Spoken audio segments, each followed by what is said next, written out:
ተመሊሱ ገነት ከያቱ አውዚ ክልተ ነገር የርየና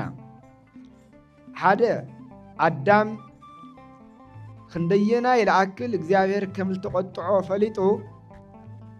ነቲ ፈጺምዎ ዘሎ በደል ዝምጥን ነስሐ ክገብር ምክንያቱ አዳም እግዚአብሔር እንደዚህ ለአክል ለአዳም ተዘይቅዮሞ ተዘይቁጥዖ ነይሩ ከምዚ ዝበሉ ግሩማን ሓለውቲ ንገነት የመቕመጠይ ነይሩ ካልኣይ እግዚአብሔር ንገነት ብኪሩቤልን ሱራፌልን ክትሕሎ ምግባሩ ብግዚኡ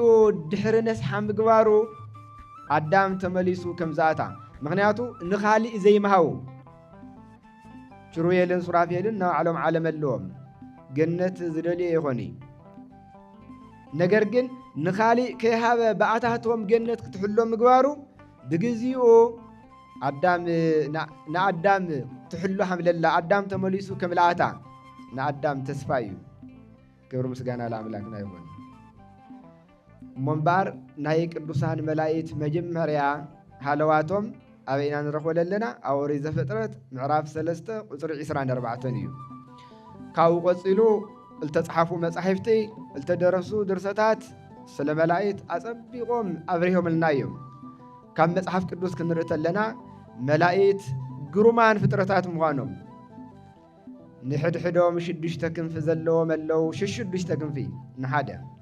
ካብ መዓንጡ ልቁልቁል ሓደ ኮይኑ ካብ መዓንጡ ልዓቐብ ድማ 4 ርእስ ዘለዎ ከመ ርእየተ እለ ቄጥሩ 4 ርእሰ ኣሞራ ኣላ እዚ ከም ዘለው ከምኡውን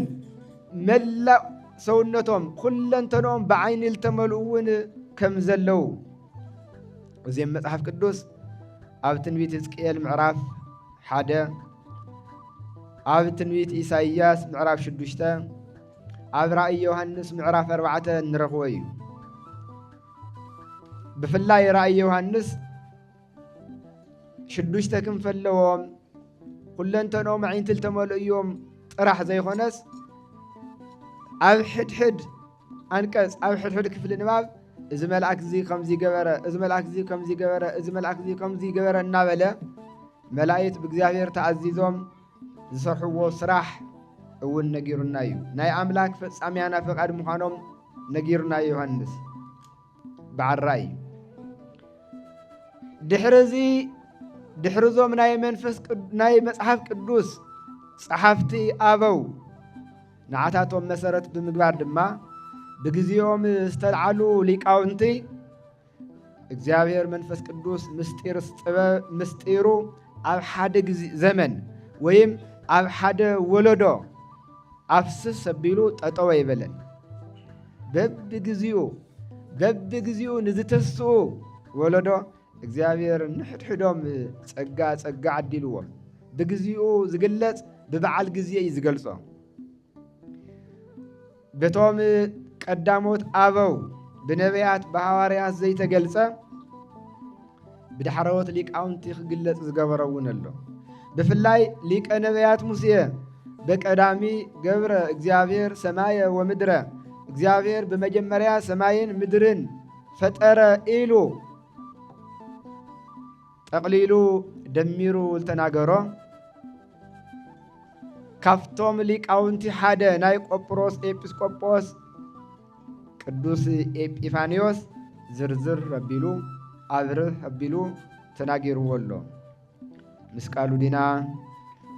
እግዚአብሔር ምስ ኩላትና ይኹን እቶም እንጠቕሶም መጻሕፍቲ ናይ ነቢያት መጻሕፍትናትና ናይ ሃዋርያት መጻሕፍትናትና ናይ ሊቃውንት መጻሕፍትናትና ናይ ኣበው መነኮሳት መጻሕፍትናትና ንሕና ከም ሓንትን ከም ካልኢትን ዘይኾነስ ከም ናይ ኢትዮጵያ ኦርቶዶክስ ተዋህዶ ሃይማኖት ቀኖና ብቀኖና ቤተክርስቲያን ዝተቀበልናዮም መጻሕፍቲ ኣብ መድረክ ክንጠቅስ እየሕፍረናን ግልጽ ድዩ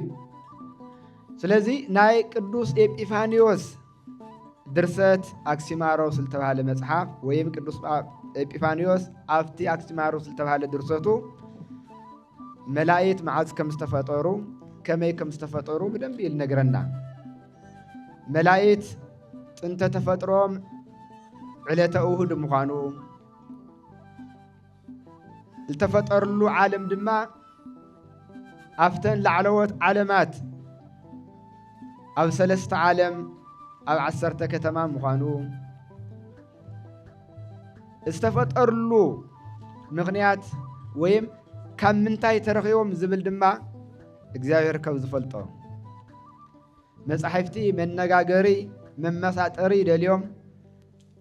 ካብ ነፋስ ካብ ሓዊ ካብ ብርሃን ይብሉ ነገር ግን ክገልጽዎ ደለየዎ ነገር ስለሌለ እምበር ድምር ጥቕልል ብዝበለ መልክዑ መላእክት ካበይ ተፈጢሮም ንዝብል ሕቶ እግዚአብሔር ጥራሕ ይፈልጦም መላእክት ጥራሕ ይኾኑን ኣብ ኣዳራሽ ስጋና ዕቑዋ ዘላ ምስ ስጋና ተዋሂዳ ንስጋና ህይወት ኮይና ተንቀሳቕሶ ዘላ ነብስና እውን እግዚአብሔር ካብ ዝፈልጦ ስጋና ፍሉጥ እዩ ግብር ግብር ካፍቲ ቀዲሙ ዝተፈጠረ 4 ባህርያት ካብ ማይ ካብ መሬት ካብ ነፋስ ካብ እሳት እዩ ነብስና ግን ካብዚ ወፃእያ ካብ መን እግዚአብሔር ካብ ዝፈልጦ መላእክት እውን ከምኡ ስለዚህ መላእክት ካፍቶም ናይ መጀመርያ ፍጥረት 7 ፍጥረታት ናይ ዕለተ እሁድ ፍጥረታት እዮም እግዚአብሔር ቀዲሙ 4 ባህርያት ይፈጥር ካፍቶም 4 ባህርያት ካፍቲ ሓዊ ዋዕዩ እና ገደፈ ካብ ብርሃኑ 7 ሰማያት ይሰርሕ ካፍቶም 7 ሰማያት ድማ 3 ናይ ክብሩ ሰማያት እዮም 3 ድማ ናይ መላእክት ዓለም እዮም ሓንቲ ማእኸል ዘላ ናመን ዓለም እያ ናመን ዓለም እያ ወረጉድ ያለ ኣብ መንጎ ናይ መላእክትን ናይ እግዚአብሔርን ሰማያት ዘላ ሰማይት ኣይትበሃል ኢየሩሳሌም ሰማያዊ ስትመል ሳና መን ርስትያ ሳና መን ርስትያ ቁርድዮ አላ ሕፍረትዩ እናትና ርስት ቆያ ኣብ መንጎ ናይ መላእክት ዓለምን ኣብ መንጎ ናይ እግዚአብሔር ናይ ክብሩ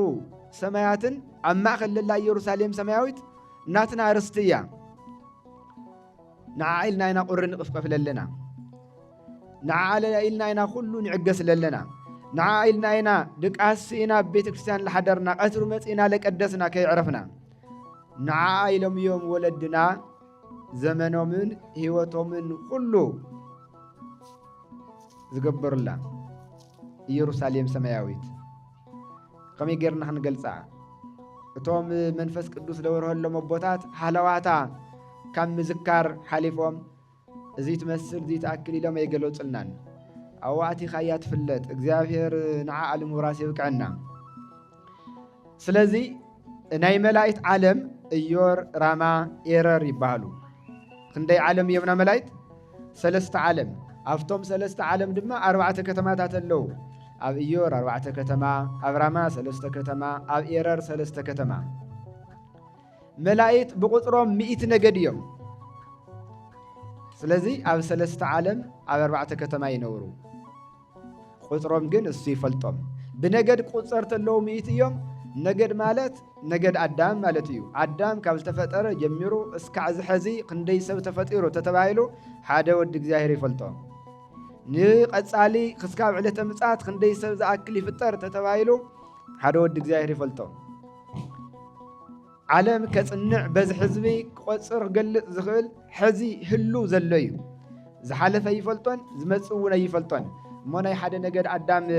ጠቕላላ ቁጽር እንተዘይተፈሊጡ ናይ 100 ነገድ መላእክት ቁጽሪ ከመይ ጌርካ ይፍለጥ ብመላምት እውን ክንድዚ ተባሂሉ ኣይንገርን መን ይፈልጦም ዝፈጠሮም እግዚአብሔር ጥራሕ ይፈልጦም ግን ኣብ ክንደይ ዓለም ይነብሩ ኣብ 3 ዓለም ኣብ 10 ከተማ ይነብሩ እምበር ነገሩ ግልጽ ኢና ኾነልና ክንኸውድ ንኸይድ ምንቲ ብኮርስ መልክዑ ልወሰድናዮ ተሃሊና ይጸንዕልና ተማሂርናዮ ዘይንፈልጥ ተሃሊና ድማ ንመጀመርያ ግዜ ያው ንፈልጦ ማለት እዩ